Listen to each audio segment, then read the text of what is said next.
Guys how are you, कैसे हो आप सब। वेलकम टू माय चैनल ऐसा लाइफ स्टाइल। आशा करती हूँ कि आप सब अच्छे होंगे और होपफुली आप लोग अच्छे ही होंगे।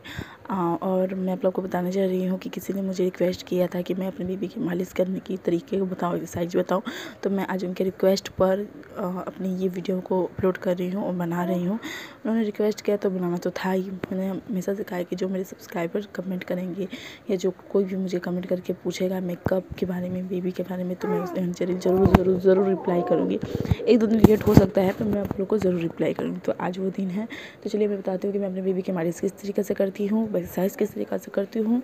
मुझे जितना आता है मैं आप लोग को उतना ही बता सकती हूँ। मुझे प्रॉपर तरीके से तो नहीं आता है, पर हाँ जितना आता है आप लोग के लिए हेल्पफुल है। बहुत सारी मम्मीज़ के लिए हेल्पफुल है, क्योंकि वो इनको ट्राई करके बहुत बेबी को हेल्पफुल कर सकती है। तो उनके लिए हेल्पफुल है। उनका बेबी 7 मंथ का है और मैं आप लोग बता दूँ कि मेरा बेबी 5 मंथ का है।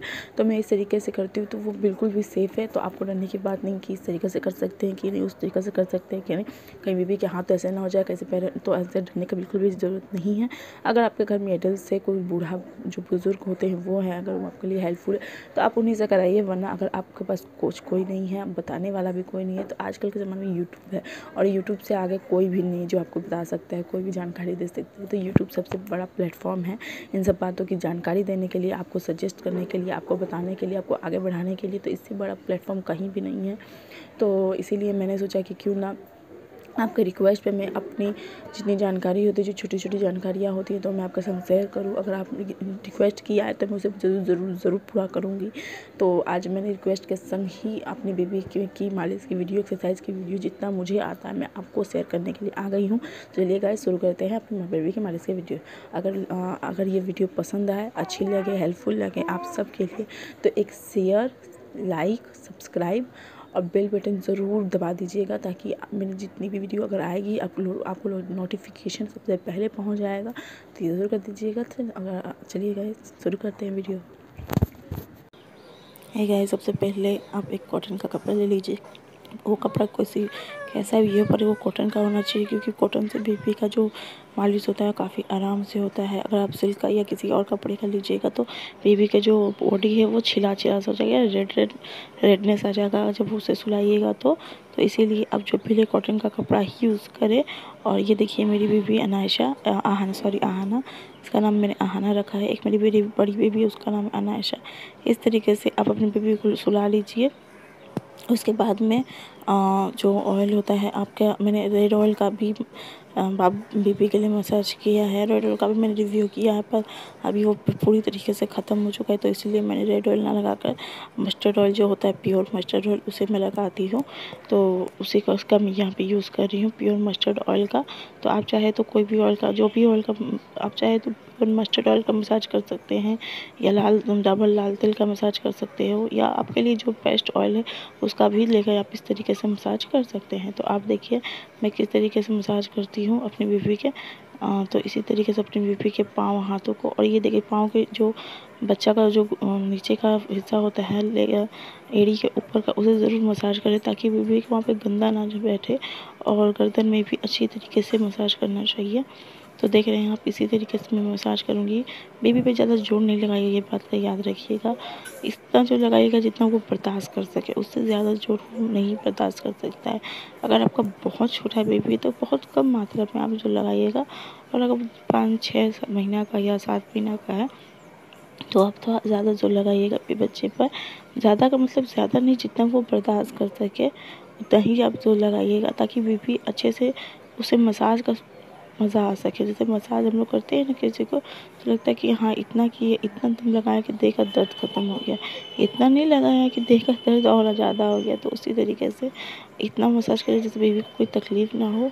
ज़्यादा जोर नहीं लगाइएगा। आप देख सकते हैं मैं ज़्यादा जोर नहीं लगा रही हूँ, सिर्फ 2 हाथ को लेकर रगड़ रही हूँ उसकी पीठ को। तो इसी तरीके से आप उसको दबाना नहीं है, उसको रगड़ना है।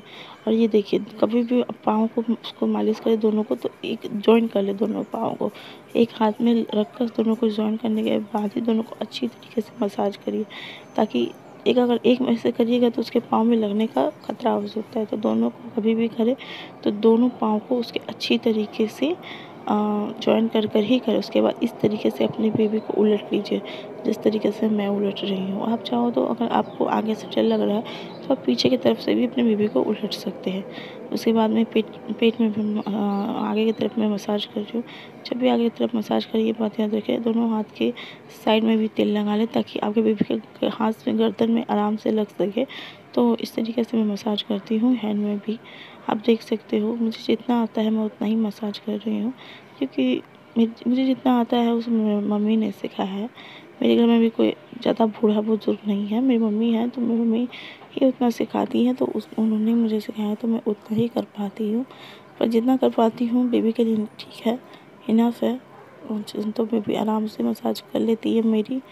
तो कभी कभी बहुत रोने लगती है, तो इसीलिए मैं इसी तरीके से जब बच्चा ज़्यादा रोए तो डरने की कोई बात नहीं है।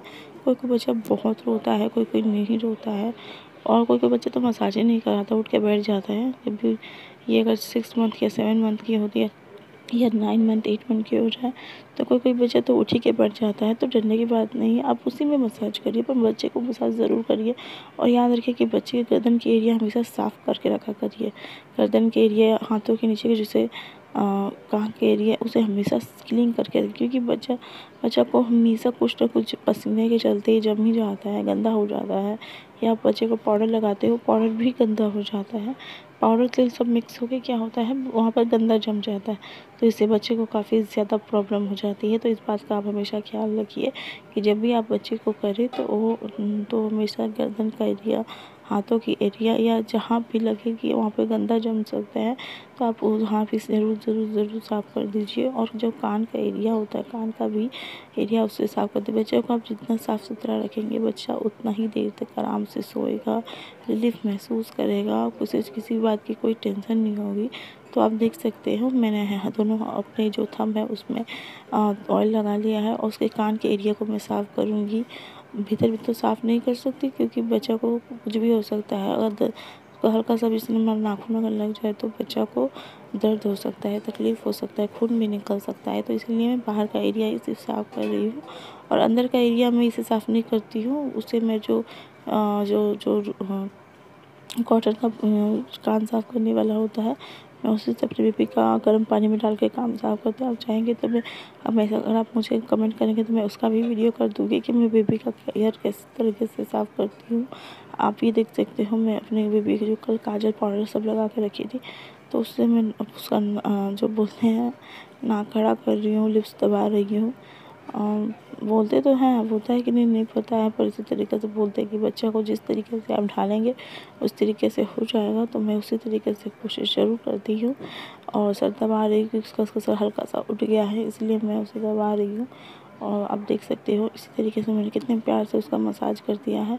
और ये देखिए मैं उसका एक्सरसाइज कर रही हूँ। अब ये नॉर्मल एक्सरसाइज है, कोई भी आराम से कर सकता है, ज़्यादा मेहनत वाला एक्सरसाइज ये नहीं है कि आप डरो कि इस तरीके से करेंगे तो बेबी को कोई चीज़ का तकलीफ़ ना हो जाए। तो नहीं, ये नॉर्मल एक्सरसाइज है, तो आप आराम से इस एक्सरसाइज को कर सकते हैं घर में, आराम से, बहुत आराम से कर सकते हो, ताकि बेबी को भी बहुत ज़्यादा रिलीफ मिले। और अगर आप चाहते हो एक्सरसाइज करें तो कर सकते हो, कॉमन है। और अगर आप नहीं चाहते तो आप छोड़ भी सकते हो। अच्छे से अगर आप 3 मालिश कर दोगे ना तो मसाज की कोई ज़रूरत नहीं है। एक बात हमेशा याद रखना, जो बेबी के दांतों के बीच अंदर ना चिड़दित्ता हो जाता है, जिसे चिड़दित्ता कहते हैं, फूल जाता है, मांस जो है फूल जाता है, इसकी वजह से बेबी काफ़ी ज़्यादा पोटी करने लगता है।